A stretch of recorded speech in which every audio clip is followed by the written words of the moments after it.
Paul Wilkinson, and we're filming from my Kathmandu home, where I've been based for the last 7 years, making documentaries about Himalayan shamanism and about the festivals of Nepal and other cultural and spiritual life. I've got here a collection of mostly shamanic masks with a few Newari tantric temple masks, all made of metal, and I wanted to show a little bit about the differences and the relationships between them. So this is a Magar shaman mask made of bronze. You can see it's been made with the lost wax technique, and with, very interesting, you've got the masks divide up often into three sections. So the lower part of the mask is the lower world, the middle part is the middle world, interestingly with all the senses, so the world of man, and the upper part is the upper world. So in this mask you've got the tam or temple with the naga, the snake gods underneath, and the shaman riding horses on the back. But the horses are like the spirit horse through which they travel. So you often have the symbolism of the drum is also often referred to as the shaman's horse. So while they're drumming and going into trance, they often describe in interviews afterwards, they describe about riding on their vehicle, riding on their horse, and you later realise they're talking about their drum.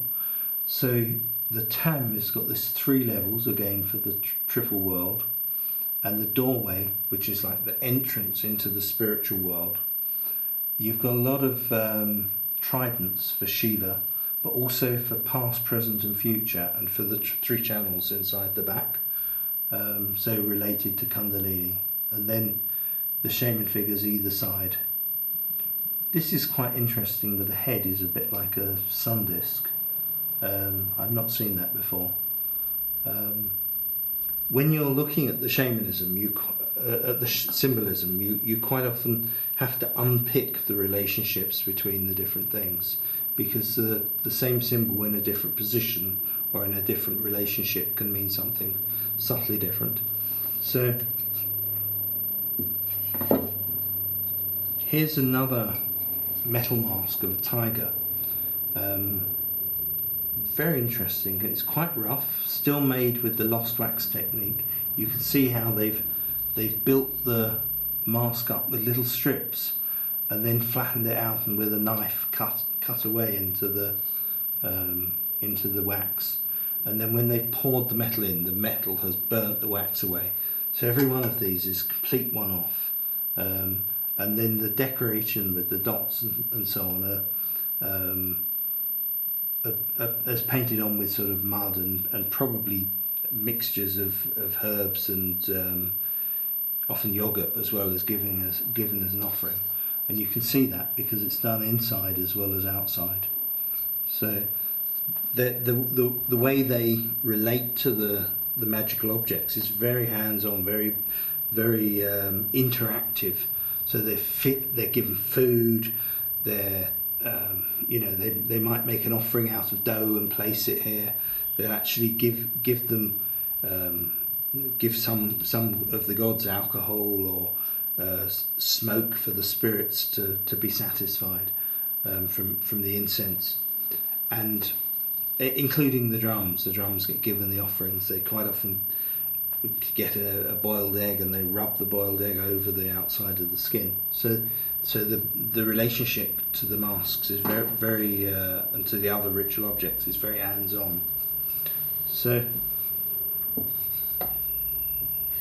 this mask is made by the Kami people, which are sort of generally seen as a lower caste, but they're very skilled with metalwork and particularly ironwork. Every group has its own shaman as well. So here you have a shaman in the form of a trident. So it's both a figure and a trident. And this is also Kami. So this is also a shaman piece. I love the Kami pieces of a shaman riding on a tiger. They're unbelievably skillful, the way that they've folded it. bent the metal, hammered it all out. Really amazing amount of work, and very, very sculptural. My background is originally as a visual artist, and so I'm intimately connected to the way that the objects are made. Here's a cast aluminium mask of a shrew. So in the shamanic terms, the animals are seen like power animals, and the quality of the animals give the shaman a type of vehicle to enter into that reality, to enter into that sense of smell. So this maybe would be used for sniffing out a particular spirit or a particular way of finding the truth. So they're vehicles for consciousness, they're vehicles for accessing certain sorts of reality. This mask is from Jadrakot, also in West Nepal, with a water buffalo, and with the shaman figure between the horns. So in the position a little bit like a rising sun, and with the triangle a bit like the entrance to the Tam doorway. Very, very interesting. I've yet to see these used, so I need to see these performed and know exactly how they're using them. So this is a Rai shaman mask, also made of metal. This one's ironwork, with a big moustache and a nose ring. Has a sort of real warrior type of an energy. The Rai are known for being very fierce warriors, and on the Rai flag you have a bow and arrow. This one's come from East Nepal, from far East Nepal, on the border between Sikkim and Nepal. And you had a lot of Rai shaman in the last 50 years actually come in from Bhutan into Nepal. Nepal is now a Buddhist state, but it has a rich tradition of shamanism. And my teacher Mohan Rai, his father was the shaman to the then king of Nepal. But when Bhutan became officially a Buddhist state, a lot of shaman left, because they, although they're also often Buddhists, they also had these other alliances to the other sorts of spiritual realms. And so Mohan, for instance, my teacher, was Bhutanese and came into Nepal and moved his family there 50 or 60 years ago. But really beautiful, very, very strong. This one is also, this is a tiger as well. So you can see, I'm going to make another video about tigers in relation to shamanism. So the tiger is often seen like a vehicle, like a power animal and a vehicle for travelling into the other worlds, and because of its strength and bravery and fierceness. And you can see the tiger is on the top of this further, again as the power animal, and you can see the positioning, because so you've got the triple world at the bottom, the middle is like a type of Vajra, the gods around, and then above the gods you've got this tiger figure. So in that context, the tiger is seen as a transformed being, in like a thought form. It's a being of consciousness through which the shaman is travelling. And you can see actually the tiger is on a coiled snake above the head of the heads of the gods. So it's extremely interesting. So a mask like this, or like this tiger, would be used for entering that type of reality when particular fierceness and courage is needed by the shaman to go into other realms and maybe to retrieve information, or to fight particularly dangerous spirits or mashan. So really beautiful. This is Magar shaman, also from far west Nepal. Then there's a few pieces here, which are from the Kathmandu Valley. These are made of very thin. This is bronze. Sometimes they're made of copper, and very much in the sort of Tibetan Buddhist tradition. So it's a sort of tantric Buddhism. And this is like a lion dog. You can see with the strange ears, which are more with a lion's mane, but with the ears that are dangling down, and a sort of half dog-like nose. Really lovely and beautiful, beautiful energy with the bell around the neck. And that would have been a temple decoration, but probably used in a domestic setting with the little hook here. So people quite often have their own shrine rooms, and bigger houses often have their own internal temples. I have a very close friend here who's got like a massive Buddha in his courtyard. It's about 8 foot cast bronze, and in its own temple inside his own courtyard. And so you could that there's no real barrier between a sort of spiritual and secular life. The families often have families are often associated with the temples, and so you'll have the founding families and then the families that have come from those families, and you'll have a tradition of, sometimes there are permanent priests attached to a temple, but also you'll often have a rolling cycle of priest families which are associated with a particular temple. So the Golden Temple, for instance, in Patan, had started, I think, with 3 families, and is now a few hundred families, and they get their turn every 3 or 4 years. That family will get a turn, or every 7 years they'll get 1 or 2 weeks at which they can look after the temple.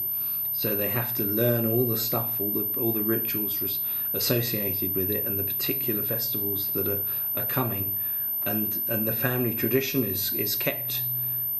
The lineage is kept, and they're pretty strict. So if they aren't able to meet their obligations, then they're off the list, and then the generations to follow are out of it. So these are coming from that sort of Tibetan Buddhist tradition where it's a merging of Hinduism and Buddhism in a sort of tantric tradition. So I'll make another video about these. This one also this is a lion. It's, you know, we see the ears are different. This one's made of is it copper? Yeah, this is very, very old copper. You can see it's had a painted red tongue, quite thin, coming from that wonderful tradition of making copper and bronze objects by hammering them out. That again would have been hung rather than danced, because you can always tell there's no way to really wear this. Sometimes you'll have masks where usually there are eye holes or holes under the eyes, or sometimes if it's a big mask you'll be able to look out through the mouth. But this is designed to hang. It's like a temple decoration. And then here you have a male and a female skull, and I didn't know this until quite recently, where the male skull has the heavier jaw, and you have this interesting tradition where life and death are much more visible actually in the East. Like when someone dies, the family actually looks after the body and takes it down to Pashupatinath and washes the body and puts all the flowers all over it, and then a part of the burning process. And even in the villages, you know, sometimes it's buried, sometimes burnt, sometimes sky burial, but it's really hands-on. It's not given to professionals as it is in the West. And I personally think it's much better. It's probably harder in some ways, but it's better because it's really real. And so the skulls are often they're a form of accepting death, accepting the vitality of life. So when you're really present with death, you could also be really present with the enormous value of this human life, of this the impermanence. And so you have these wonderful dancing figures with the skulls.